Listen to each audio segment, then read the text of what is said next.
Next Thursday, the West This Week examines the subject of the spread of AIDS, which is also the subject of a programme later on this evening at 11:15. Now, let's join Richard Wyatt for Weekend Outlook.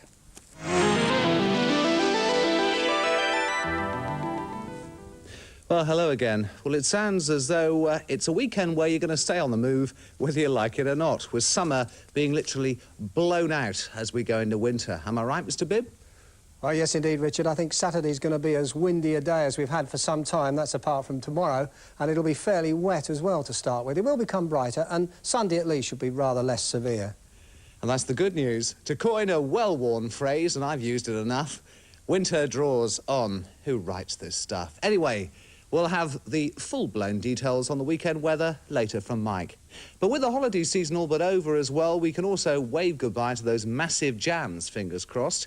It's a good job, too, if this week's traffic survey is anything to go by, because the AA warn of a contraflow system on the M4 between junctions 17 and 18. Well, that's the turnings to Bath and Chippenham. There are also lane closures virtually all the way down the M5 between Weston-super-Mare and Taunton. Looking around the counties, in Avon, roadworks on the A4 at Bath and on the A370 at Congsbury. In Somerset, the A37 at Yeovil and the A361 at Glastonbury. On to Wiltshire, diversions on the A4 at Chippenham. Problems too on rail services from Bristol to the north and the south at the weekend. Trains to Glasgow and Manchester won't be stopping at Sandwell and Dudley, while passengers heading for Portsmouth will have to complete their journey by bus. Right, let's find out more about that blowy weekend weather and go back to Mike. Well, thanks, Richard. And as you've obviously heard by now, we really do think it's going to be quite windy, particularly on Saturday.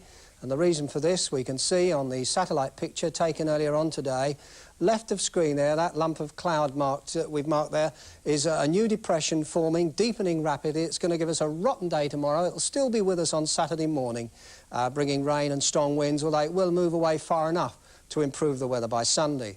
So let's go on with the detail. And Saturday, as I've said, starts cloudy, wet and fairly windy. Fairly early on Saturday morning, the brighter weather will reach West Somerset and then spread pretty steadily and quite quickly eastwards, so that I think all parts of the West Country will have some sunshine by or very soon after midday.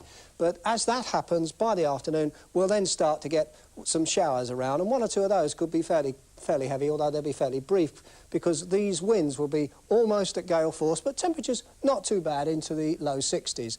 On Sunday, the wind will have died down quite a bit, I think, and that means that the temperatures will be able to increase a bit, and you'll see rather fewer in the way of showers, so altogether a better day. So I'll leave you with a summary of all that. On Saturday, cloudy, wet start, brighter with showers later on, but very windy, and Sunday, less windy, fewer showers and a touch less cold. Richard. Oh, well, all that wind will say goodbye to what's left of the carnations. Well, there are still a few late bargains from Bristol Airport if you want to grab a final glimpse of the sun. You can fly out to Alicante for 3 weeks for just £99 on Saturday. And on the 19th, that Saturday week, there's a week's self-catering in Faro for £198. There are other bargains too, so contact your travel agent for details if you're interested. Well, judging by the forecast, it's going to be a weekend to keep on the go, and there's no shortage of things to do. Here's a few of the events lined up. Sport Goofy weekends first in, that's over at Bath, with a carnival procession through the city. Saturday sees the start of a 2-day vintage steam rally at Stonehouse near Stroud, and on the same theme, a yesterday's farming show near Yeovil. It's also the big soccer derby between Bristol City and Bristol Rovers. On Sunday, the Science Museum at Wroughton has an open day. There are horse trials at Taunton Vale, a canoe regatta at Portishead, and near Frome there'll be racing cars on grass. So no excuse for sitting at home, except the weather, of course. Take a brolly. Whatever you do, have a good weekend. Bye-bye.